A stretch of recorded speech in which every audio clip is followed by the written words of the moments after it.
commencer, nous allons entendre le frère Henri Donneau, qui n'a pas pu parler tout à l'heure, faute de temps. Le frère Henri est professeur à la faculté de théologie de l'Institut catholique de Toulouse, à l'Institut Saint-Thomas d'Aquin, au Studium dominicain de Rangueil. Il est assistant apostolique des dominicaines du Saint-Esprit Pont-Calec et assistant ecclésiastique de la communauté des Béatitudes. Alors, parmi les dernières publications du frère Henri, je cite « Histoire et théologie, thomiste en dialogue, 19e, 20e siècle » aux éditions de l'Arbre Bleu. Frère Henri, je vous laisse tout de suite la parole. Merci, frère David. Alors, le renouveau thomiste qu'il m'incombe de traiter n'a pas débuté avec l'encyclique Aeterni Patris, comme on l'entend souvent, en 1879. Alors évidemment, c'est grâce à l'action du pape Pecci que ce renouveau a pu s'affermir et s'étendre dans l'Église universelle, mais le mouvement lui-même de retour à saint Thomas, comme phénomène historique, avait commencé bien avant, dès la première moitié du XIXe siècle. Bon, je renvoie ici aux travaux de l'illustre lovaniste que fut le chanoine Aubert, qui a bien jeté des grandes bases de l'histoire de ce renouveau dès le début XIXe. Et ce renouveau a connu une accélération notoire, et j'y reviendrai parce que c'est important pour ce sujet, après les embranlements révolutionnaires des années 1848-1849, en particulier en Italie, mais aussi en France, en Allemagne, en Belgique. C'est à partir du tournant du siècle qu'on voit se multiplier les foyers de renouveau thomiste, très liés à la réaction contre les révolutions qui ont ébranlé l'Europe. Alors, le succès relatif de l'entreprise de Léon XIII ne doit pas faire oublier, a posteriori, l'effet de rupture très violent que provoqua cette détermination de revenir, de restaurer une tradition qui s'était interrompue depuis longtemps. En effet, si saint Thomas avait toujours conservé dans l'Église, pas seulement dans la Compagnie de Jésus, mais dans l'Église universelle, une autorité incontestée comme théologien, comme docteur de l'Église, en philosophie, il n'est pas exagéré de dire que son crédit ne valait plus grand-chose. Au cours du XVIIIe siècle, la philosophie thomiste avait disparu de quasiment toutes les enceintes ecclésiastiques. Elle avait trouvé refuge dans quelques vieux couvents dominicains et de quelques autres religieux où ce thomisme végétait en vase clos sans aucune influence. Et après la Révolution française, qui est assez frappant, la plupart des séminaires, alors je connais bien le cas en France, mais je pense que c'était pareil en Italie, ont repris l'enseignement de ce que Renan, qui en avait bénéficié lui-même à Saint-Sulpice, appelait, d'un terme très juste, la scolastique cartésienne. C'était la base de l'enseignement donné dans les séminaires, en particulier ceux de Saint-Sulpice, avec à la base le manuel très, très célèbre de l'oratorien Valla, la fameuse philosophie de Lyon, qui était à moitié teintée de jansénisme. Enfin, ça ne touchait pas à la philosophie, donc la théologie de Lyon avait été marginalisée, mais la philosophie servait de manuel dans les séminaires français, à partir du moment de la Restauration, après le Concordat. Alors, évidemment, il y avait des esprits catholiques un peu novateurs, un peu audacieux, qui voyaient bien les dangers de la faiblesse de la pensée catholique face aux ébranlements révolutionnaires. Et donc, il y avait de nouvelles écoles catholiques, que je résume en deux grands pôles qui ont fleuri dans la première moitié du XIXe. Le pôle ontologiste, alors bien représenté en Italie avec Rosmini et Gioberti, mais en France, assez florissant dans les années sous la monarchie de Juillet, en particulier dans les scholastica jésuites. Jean-Pierre Martin était un des grands tenants de l'ontologisme jésuite. Le sulpicien Branchereau, le célèbre monseigneur Hugonin, qui fut plus tard, qui sera l'évêque de Sainte-Thérèse à Lisieux, mais aussi des penseurs éclectiques plus connus comme Gratry ou Marais, se référaient à cette veine qui se prétendait augustinienne, spiritualiste, ontologiste. Et alors, d'autre part, ce grand bloc de philosophie nouvelle, le traditionnalisme, inspiré de Joseph de Maistre et Louis de Bonald, illustré en France, vous savez, par Lamennais, et puis ensuite Gerbet, l'abbé Bottin, Bonetti, avec cette grande revue traditionnaliste que furent les Annales de philosophie chrétienne. Alors, prétendre, face à ce décor, revenir à la vieille scolastique pré-cartésienne, ça signifiait quoi? Rompre avec le dogme plus ou moins implicite du nécessaire progrès de la philosophie. On ne revient jamais en arrière, on progresse toujours. De sorte que même les traditionalistes, qui se prétendaient tels, ne voyaient d'autre réponse à apporter au rationalisme que d'inventer une nouvelle philosophie, le fidéisme, qui contestait radicalement les capacités de la raison. Et donc, ils inventaient un fidéisme plus novateur encore que la philosophie à laquelle ils prétendaient répondre.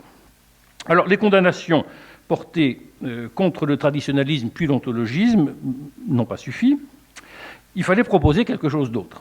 Et c'est dans ce creuset qu'a pu apparaître le renouveau thomiste. Mais il fallait rendre raison. Comment justifier ce recul en arrière? Alors, lorsque Léon XIII, en 79, eut à expliquer à son tour pourquoi il imposait aux écoles catholiques le retour à la auream sapientiam, la sagesse précieuse de Thomas, il ne dit pas la doctrine, il dit la sagesse précieuse qu'il impose, il lui fallait, lui aussi, expliquer, alors, mais il ne partait pas de rien. La plupart des docteurs catholiques qui avaient travaillé à restaurer la scolastique depuis les années 1850 avaient déjà rendre raison de ce choix. N'oublions jamais cet effet de rupture très, très provoquant, qui est revenir en arrière. Alors, je pose l'hypothèse que les longs considérants de l'encyclique de Léon XIII, qui sont très, très longs, qui visent tout à justifier pourquoi revenir à cette vieille doctrine, que ces longs considérants ont été préparés par les pionniers du renouveau thomiste des décennies précédentes, de sorte que les rédacteurs d'Aeterni Patris, à supposer que ce ne soient pas les mêmes qui écrivaient depuis des années dans ce sens-là, n'ont eu qu'à rassembler des éléments de justification déjà bien dégagés dans leurs ouvrages. Mais encore fallait-il les synthétiser et les passer au crible et surtout en dépasser les divergences, parce qu'on va voir qu'il y avait des divergences dans la manière de rendre raison du pourquoi revenir à saint Thomas. Et tout cela sous le ferme contrôle de Léon XIII, qui en prenait à son compte le contenu pour le revêtir de l'autorité magistérielle. Alors, j'utiliserai pour cela les introductions de 3 œuvres maîtresses, il fallait bien choisir, de ceux que je considère comme les plus rayonnants, ceux qui ont le plus d'influence des artisans du renouveau thomiste. On aurait pu en ajouter d'autres, mais je pense que je n'en traiterai que 2 sur les 3.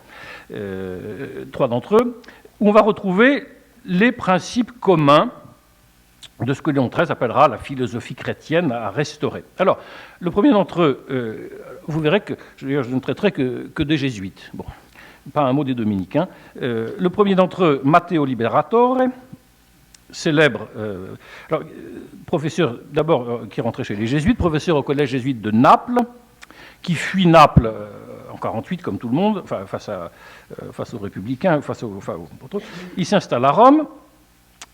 Et il participe activement à la fondation de la Civiltà Cattolica. C'est un des maîtres d'œuvre de la Civiltà autour de Pie IX. Et c'est à ce moment-là qu'il s'est converti franchement à la scolastique thomiste, alors qu'avant, il enseignait cet éclectisme cartésiano-spiritualiste qui régnait un peu partout. Il se convertit à la scolastique, il devient un collaborateur étroit de Pie IX et de Léon XIII. Il a préparé, on pense que c'est un des rédacteurs principaux de Rerum Novarum, d'Immortale Dei, mais je vais tâcher de montrer qu'il a sûrement collaboré à Aeterni Patris. L'autre jésuite, Joseph Keutgen, allemand, mais qui a passé plus de 30 ans à Rome, de 1843 à 1974, lui aussi qui fut un très proche collaborateur de Pie IX, ardent promoteur du renouveau scolastique, très influent théologien à Vatican I, dont il passe pour le rédacteur principal de Dei Filius, rien moins s'il vous plaît, et du dogme de l'infaillibilité pontificale. Je ne dirai rien d'une croustillante affaire qui malheureusement n'est pas sans actualité. Il s'est trouvé être compromis par un très grave scandale mystico-érotique autour du monastère de San Ambrogio, des Clarisses romaines, qui fait qu'il a été condamné quelques années très discrètement, mais Pie IX l'a fait revenir avant la fin de sa peine. Bon, ce n'est pas sans quelques évocations avec les frères Philippe d'aujourd'hui. En tout cas, c'est un personnage étrange, mais il avait une influence considérable. Bon, il était très respecté, même dans la science allemande, parce qu'il en faisait partie. Le troisième, dont je n'aurai pas le temps de parler aujourd'hui, enfin, Gaetano Sanseverino, chanoine napolitain, professeur au grand séminaire de Naples, qui lui aussi est passé d'un éclectisme spiritualiste, après 1850, un des défenseurs les plus ardents et les plus pédagogues, et je pense les plus doués pour promouvoir la synthèse philosophique thomiste. Alors, notez bien que ces 3 auteurs, tous aucun d'eux n'est né dans le thomisme. Ils ont tous été des convertis au thomisme. C'est tout à fait intéressant. Alors que les dominicains, qui ont toujours été thomistes, n'avaient pas grand-chose à dire, à mon avis, pour justifier, puisqu'ils n'avaient pas vécu personnellement.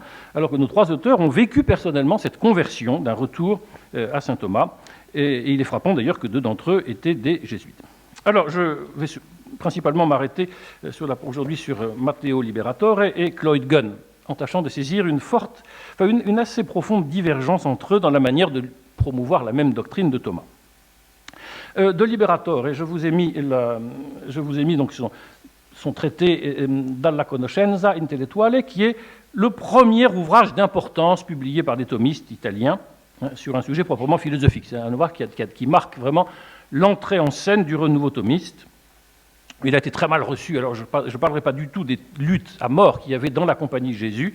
Liberatore était la bête noire des professeurs du collège romain, parce qu'il professait cet aristotélisme très profond, mais je n'entrerai pas dans ce détail. En tout cas, dans sa préface de cet ouvrage, qui a été traduit en français peu de temps après, vous voyez, il a été traduit bien après, celui-là, 85, traité de la connaissance intellectuelle. Dans sa préface, il essaye, précisément, de rendre compte pourquoi revenir à la pensée scolastique. Alors, toute sa présentation est construite sur l'opposition entre philosophie moderne, ce qu'il appelle la philosophia moderna, dont il constate les résultats désastreux, rovinose, une catastrophe, et l'autre pôle, le retour, ritorno al dottrina dei maggiori, revenir à la doctrine des anciens. Une position dualiste du problème qui est caractéristique de tous nos auteurs thomistes des années d'avant Léon XIII. Alors, qu'est-ce qu'il entend par... notons d'emblée que sans ignorer le concept de tradition, qui n'apparaît qu'à la fin de son introduction dans un adjectif, Liberator insiste avant tout sur la constitution intrinsèquement chrétienne et catholique de la scolastique. On va voir chez Liberator, l'accent est d'abord mis sur cette constitution chrétienne. Alors que nous verrons chez Cloyd Gunn, qui ne dit rien de l'union intime de la philosophie et de la foi, dans la scolastique, insiste principalement sur la nature traditionnelle. Donc il me paraît qu'il y a des enjeux assez intéressants entre les deux, dont j'ai pris conscience assez récemment, deux manières d'approcher la justification de la philosophie chrétienne. Alors, chez Liberatore, c'est incontestablement, en commun avec les deux, la problématique de l'antimodernité. Ça, chez tous nos auteurs, on la retrouve, avec dénonciation de la rupture brutale opérée au XVIIe, lorsque les systèmes scientifiques modernes, dit-il, se développèrent sur des principes nouveaux qu'avait substitué aux anciens la prétendue réforme philosophique.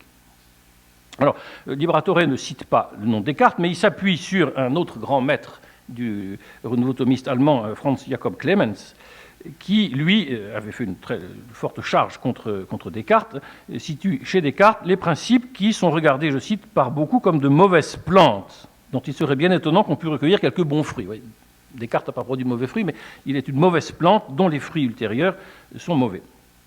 Je cite Liberator, les gens honnêtes s'accordent tous à reconnaître le besoin d'une restauration radicale, restauration, dans cette partie la plus élevée de la science, et à la nécessité de revenir à la source des pères et des docteurs catholiques, alors que Descartes a marqué la rupture. Alors, la philosophie ancienne, pour Liberator, c'est clairement celle des pères et des docteurs. Ce n'est pas Aristote, ce n'est pas Platon, c'est la philosophie des pères et des docteurs. Donc, d'un côté, la philosophie ancienne, c'est-à-dire la philosophie chrétienne, christianisée, de l'autre, la philosophie moderne. Alors, l'origine de la modernité, il développe assez longuement, je passe assez vite, d'où provient, dit-il, ce principe de ruine si intrinsèque? Je dirais que ce principe consiste précisément en ce qui est pour nos modernes novateurs un motif d'orgueil. Quel a été en effet l'esprit de la réforme philosophique? C'est l'émancipation de la raison. L'affrancamento della ragione. La raison qui prétend s'affranchir de la foi. C'est moins une rupture de tradition qu'un affranchissement de la foi. Affranchissement de toute ingérence religieuse. La rimozione da sé di ogni ingerenza religiosa. La religion n'a plus rien à faire dans la philosophie. Et pour ainsi dire, son passage à l'état laïque. Ce qui a marqué le caractère ruineux de la philosophie moderne, c'est qu'elle s'est prétendue laïque.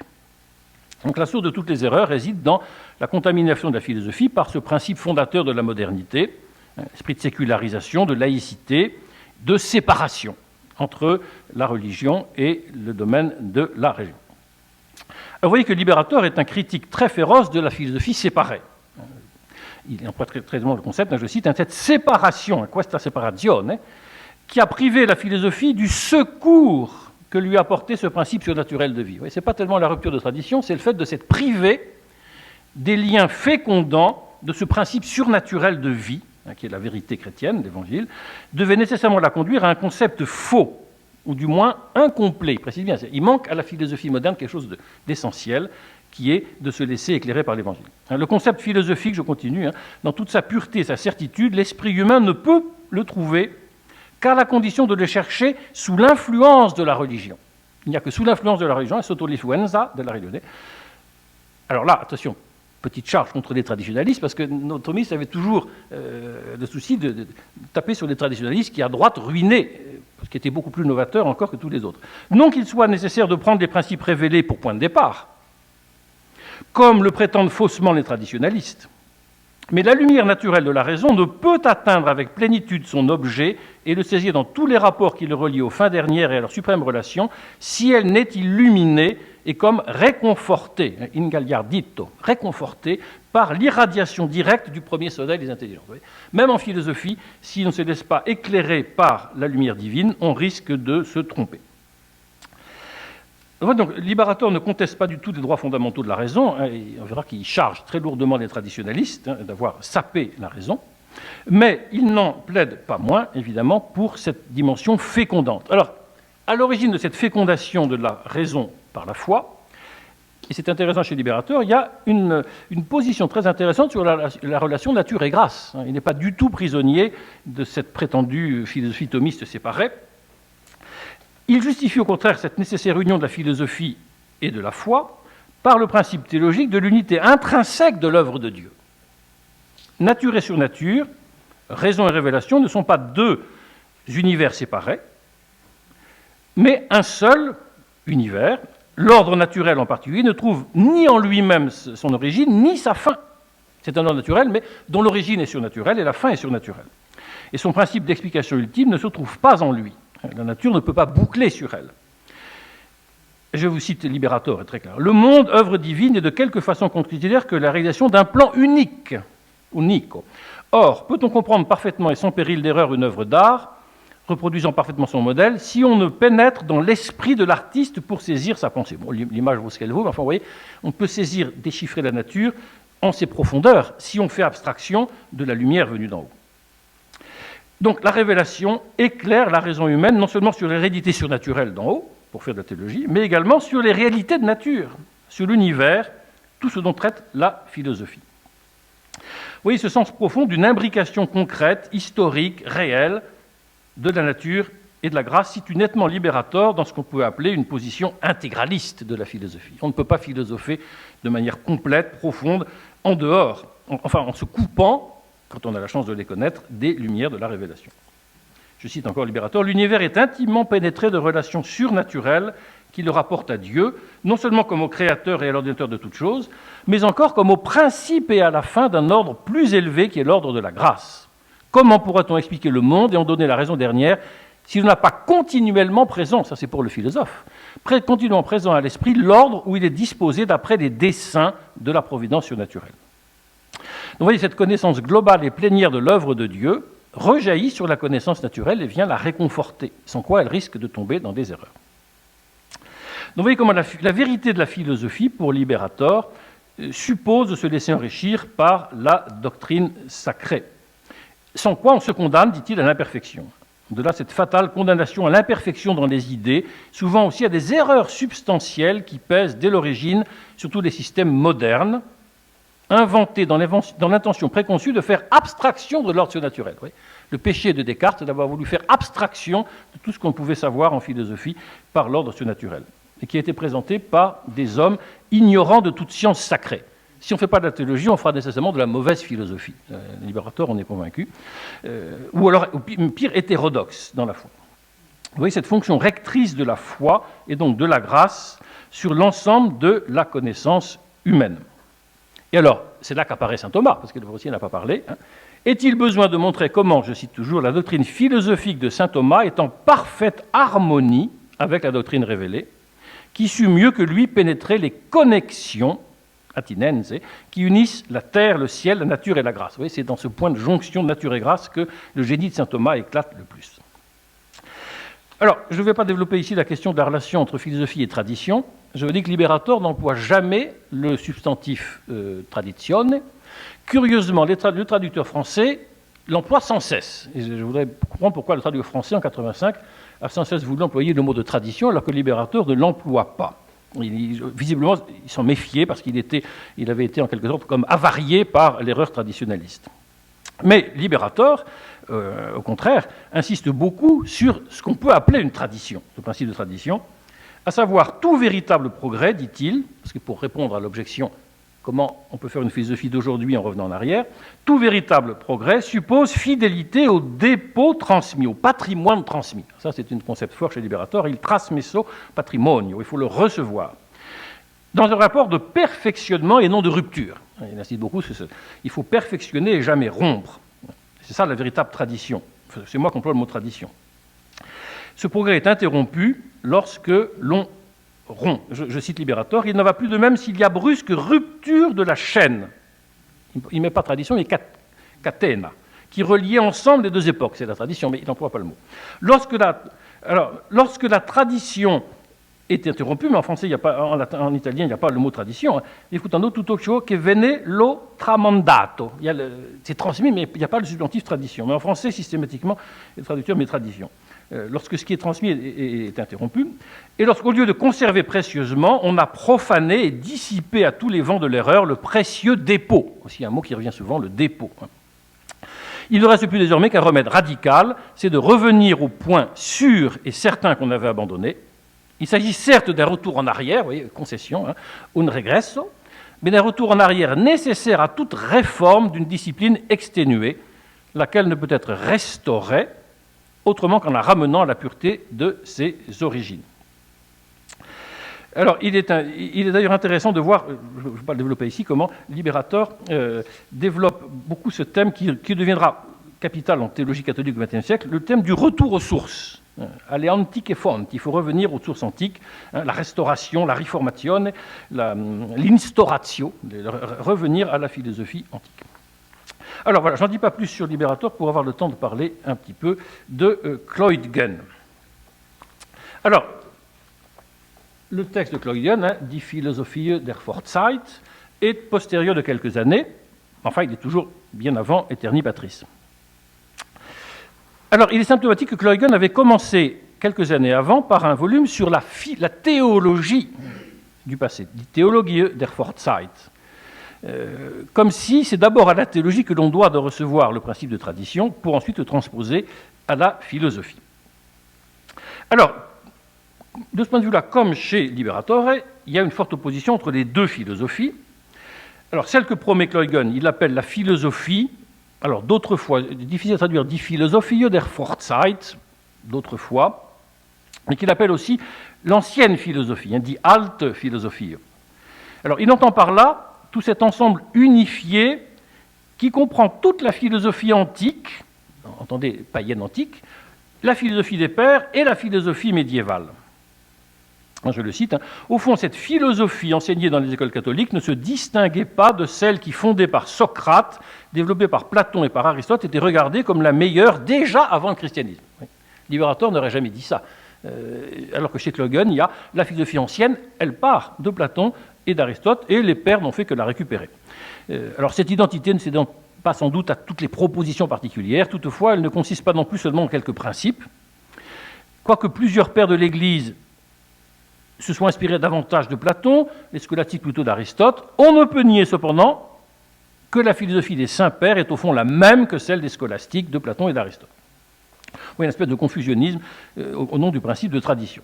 Alors, face à ça, la philosophie nouvelle, die neue Philosophie, ce ne fut que, je cite, qu'au XVIIe siècle que la transformation de la philosophie, die Umwandlung, tentée par divers moyens, fut consommée par Descartes. Bon, toujours le même. Alors, D'abord, ça a cohabité avec l'ancienne philosophie, puis ensuite, le cartésianisme s'est imposé, puis le cartésianisme a produit, alors il développe longuement, Hume, l'idéalisme kantien, le sensualisme, le matérialisme, le monisme de Spinoza, celui de Hegel, contre lequel il est très sévère, et puis le fidéisme jansénisant de Pascal et des traditionalistes. Donc Huygens relève adroitement que la philosophie nouvelle n'est pas nécessairement antichrétienne, puisqu'il dit que les traditionalistes font une philosophie nouvelle, mais ils ont rompu avec la philosophie ancienne. Un paradoxe des traditionalistes à moitié. Alors, je ne développe pas ici, mais il s'en prend beaucoup plus que Liberator à Luther, bon, c'est un Allemand, puisque le fondement de la rupture de la tradition, c'est d'abord Luther, qui, avec lui, ont prétendu sortir de l'enfance et se réveiller à la pleine conscience d'eux-mêmes, et alors surtout la ruine du principe d'autorité. Luther s'est révolté contre le principe d'autorité, gegen Autorität, et ont renversé sans égard toutes les institutions établies. Donc voilà le traditionnalisme très profond de Huygens. Quant à Descartes, parce que Luther était bien influencé par la foi, mais il a rompu avec la tradition. Descartes, pareillement comme Luther, a voulu fonder son œuvre propre, et cette philosophie a été accueillie partout. Vous voyez, l'a priori novateur, chez lui, c'est le parti pris d'ignorer tout ce qu'il y avait avant, chez Descartes. Ce doute méthodique, c'est mettre à bas tout l'édifice de la philosophie depuis ses origines. Donc non seulement Descartes ne se rattache pas, je cite, aux doctrines de l'Église, mais il brise violemment avec toute la doctrine d'autrefois. Vous voyez, Descartes n'a pas simplement rompu avec la scolastique, il a rompu avec toute la doctrine philosophique antérieure depuis l'Antiquité. La doctrine d'autrefois, der Lehre der Vorzeit. Pas spécialement chrétienne, tout ce qui venait du passé. Et le fondement épistémologique, c'est de fonder sur l'expérience personnelle, le sens moral et religieux, l'esprit humain prétendant se fonder lui-même. Je passe sur la critique très sévère du modernisme des traditionalistes pour creuser simplement le principe de continuité qui est fort chez Huygens. Ce principe de continuité, alors lui aussi Huygens évite d'employer trop le mot de tradition, je pense aussi toujours pour éviter la confusion avec les traditionalistes, mais la réalité est bien la même et beaucoup plus forte que chez Liberator chez lui. Il l'applique à la philosophie, non seulement à la théologie, mais à la philosophie, puisqu'il ouvre la voie à l'union des notions de progrès et de continuité avec celle d'un développement progressif. Et là aussi, bon, je passe sur une comparaison très longue qu'il fait. Les véritables théologiens ont su, avec Melchior Cano, introduire du nouveau dans la théologie sans rompre avec la tradition, mais Descartes, malheureusement, n'a pas su faire ça en philosophie. Il a voulu faire du nouveau en rompant avec ceux qui précédaient. Alors, sur Huygens, je terminerai en disant que c'est une philosophie du passé plus que chrétienne. Il me semble que quand on creuse les textes de Huygens, c'est tout à fait frappant que le titre même de son œuvre le dit bien, il dit Philosophie der Vorzeit.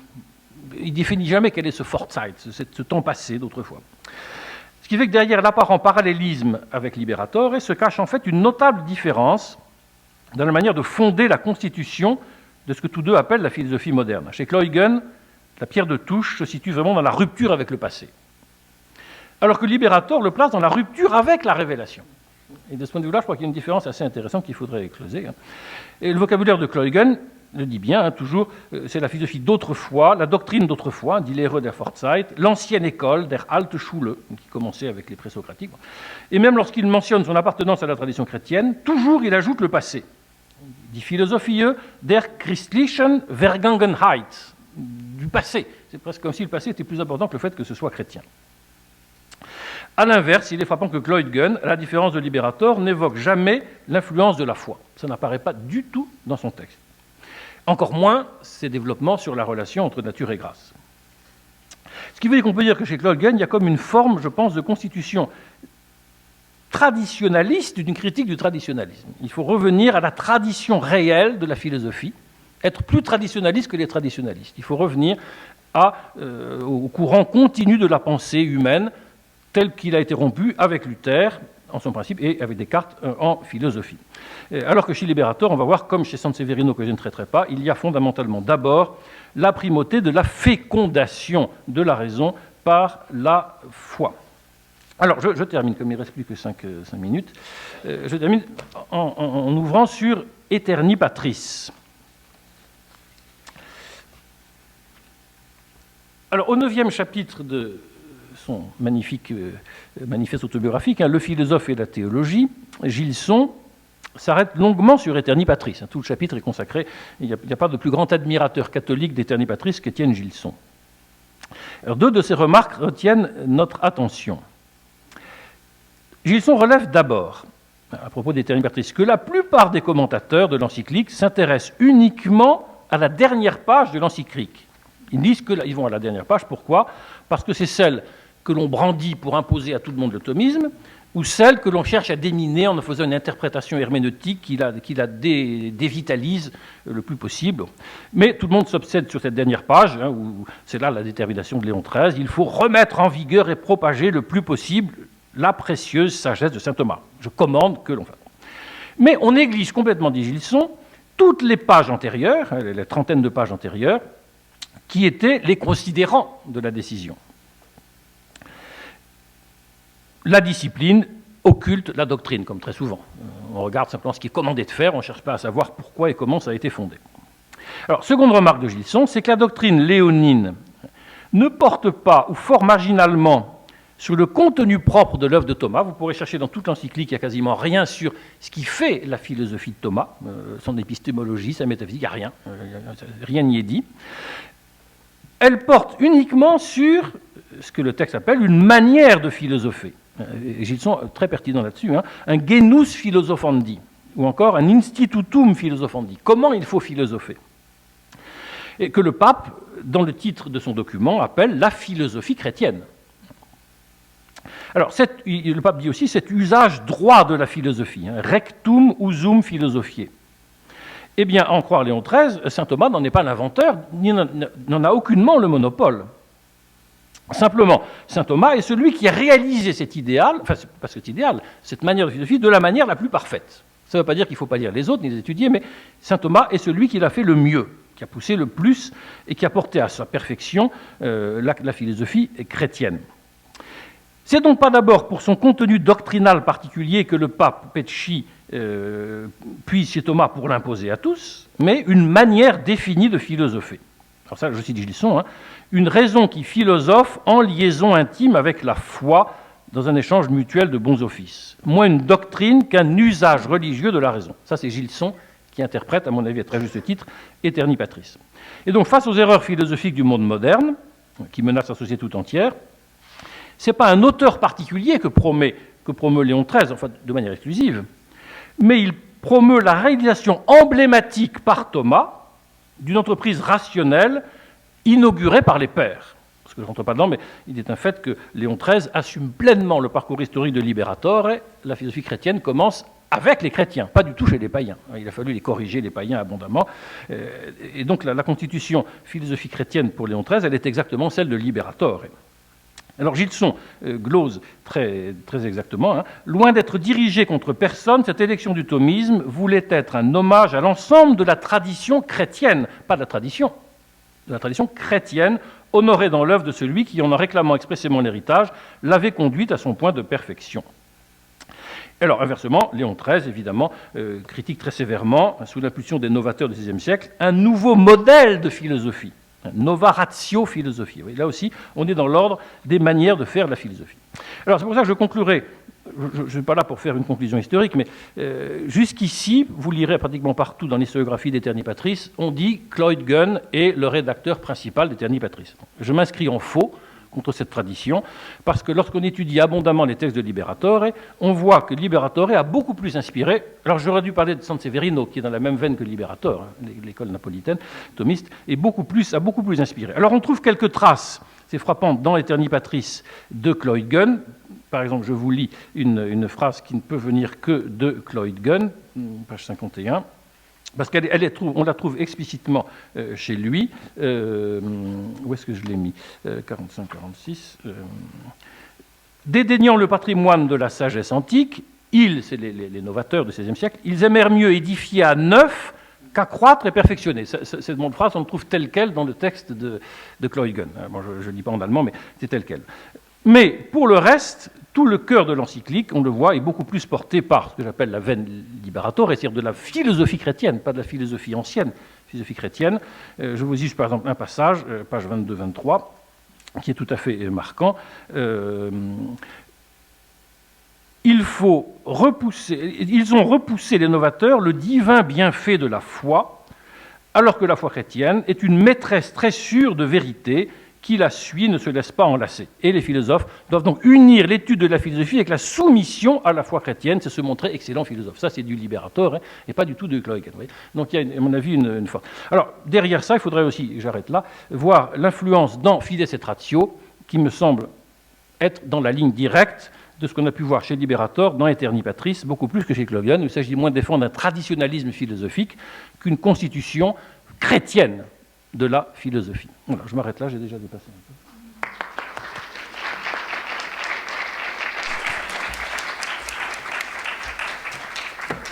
Merci beaucoup, frère Henri, pour cette belle présentation et sur cette défense de l'Italie contre l'Allemagne. J'ai jubilé intérieurement. Voilà, je le savais. Il y a un petit peu de temps, quelques minutes pour des questions éventuellement. Frère Philippe Marie. Le rôle de Roselli là-dedans, donc avant Aeterni Patris, parce qu'on a souvent souligné son rôle de médiateur. C'est-à-dire qu'il a eu le rôle de transmetteur de la tradition dominicaine. Très rapidement, ceux qui se convertissaient au thomisme allaient se tourner vers la Minerve, le collège dominicain, et vers les dominicains Roselli. Ils cherchaient la tradition. Je ne pourrais pas l'illustrer, mais beaucoup de Français qui, après les années 50, se sont convertis au thomisme, venaient étudier à Rome, et ils allaient, non pas à la grégorienne, ils allaient à la Minerve, auprès des docteurs dominicains, pour se former dans la tradition. Plus tard, il y aura Diara, voilà. Mais de fait, je n'ai pas choisi, parce que je n'ai pas trouvé chez lui un texte de défense comme ça, aussi actuel, enfin, qui se voulait dans l'actualité du XIXe siècle, Roselli. Mais il avait évidemment joué un rôle très fort de transmetteur de tradition. Aucun rapport entre ce Roselli et Liberator, hein. Je ne sais pas. Est-ce que c'est dominicain, l'autre jésuite? Ils étaient à Rome. Oui, je ne sais pas exactement. Ça, je n'ai pas étudié suffisamment en détail pour voir s'ils se connaissaient. Mais justement, je ne sais pas si Liberator est allé se former, lui, par exemple, chez les dominicains à la Minerve. Je n'ai pas vu ça. Je ne pense pas. Je pense qu'il a beaucoup travaillé tout seul, comme San Severino à Naples. Il travaillait tout seul, Saint Thomas. De fait, je ne crois pas qu'ils étaient les héritiers, enfin, me semble-t-il, d'une tradition de lecture de Saint Thomas dominicaine. Puisqu'il n'y avait plus que chez les dominicains qu'on travaillait Saint Thomas. Frère Thierry Dominique. Oui, tu disais sur la fin, frère Henri, que Aeterni Patris engageait le retour de la philosophie chrétienne plus qu'au fond que la manière d'assumer les anciens païens. Donc c'était la philosophie ancienne en tant qu'elle était reprise par le christianisme. D'ailleurs, je crois me souvenir que Gilson dit que l'expression philosophie chrétienne n'existe que dans le sous-titre de l'encyclique. Oui, exactement. Mais ma question est la suivante. Comment se fait-il alors, et si c'est le cas, que dans les 50 années qui ont suivi, peut-être jusqu'à la querelle de la philosophie chrétienne, ce soit plutôt l'inverse qui se soit fait, c'est-à-dire un philosophisme, est-ce qu'il est perçu à l'époque comme inversé, ou est-ce que les choses se sont présentées comme ça en vertu des interlocuteurs, par exemple à Louvain, de la science moderne, un truc comme ça. Ils ont fait de la philosophie séparée et non pas de la philosophie chrétienne. Apparemment tout de suite. Pourquoi ? Alors, je n'aurai pas les éléments pour répondre, mais je me demande s'il n'y a pas la question très profonde de la relation avec la science qui préoccupait beaucoup. Comment répondre à la science moderne? Et je pense qu'on s'est dit qu'Aristote était mieux placé que saint Thomas, parce que précisément il est plus laïque. Je pense qu'il y avait toujours cette idée que saint Thomas est toujours trop théologien. Pour dialoguer avec les scientifiques, il faut prendre Aristote plus que saint Thomas. Et je pense que ça a beaucoup dû jouer.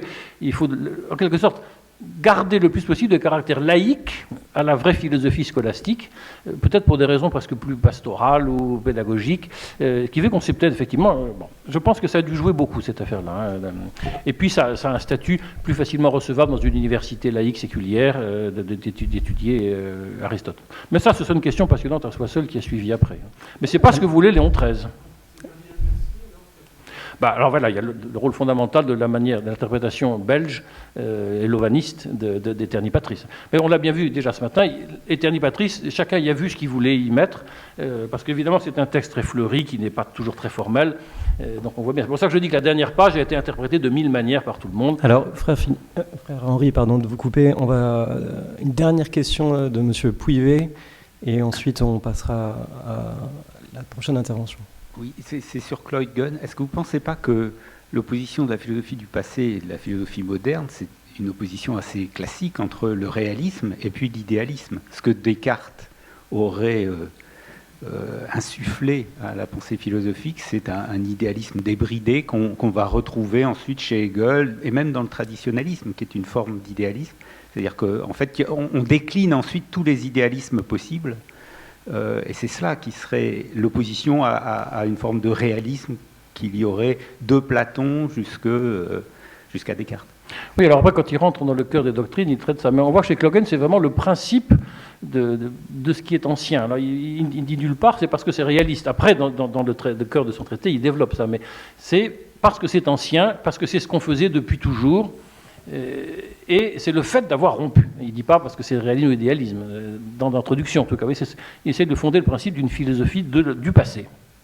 Merci beaucoup.